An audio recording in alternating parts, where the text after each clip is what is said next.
Allazi waidi. Gaskiya ana cin daɗi a gidan nan. Oh, kaga wani katon abu zindume me? Ko menene? Waidi. A fito a bani.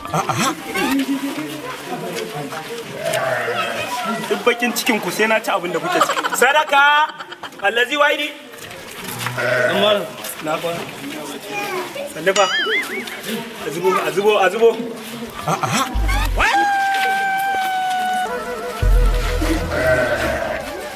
Zan ci daɗi. Da alama daɗi zan ci tun da kaga an karɓi roban nan haka.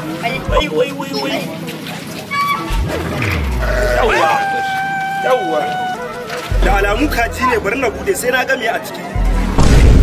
Ni za a ba wannan? Ba san na sangarce ba ni in ba nama ba zan ci ba. To anan zan kokkofe muku tsaye ku. Ba san ni sangarcaccen almajiri ba ne? Ni za a ba wannan? Ni sai pizza ko shawarma ko chicken.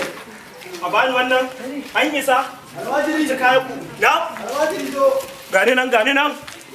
Yawwa Alhaji gani nan. Gani Alhaji. Dama wata ɗan shara za ka zuban mana a nan mu da baka naira 10. Shara? Eh. To ma nawa za a bani? Naira 10 zan baka. Allah ya kiyaye garan da ci abinci na kwakwafa a can gurin. Sannan zo ka bani 10 zuwa da shara Allah ya kiyaye. Ba za ka yi ba? Ba garan da ci abinci na.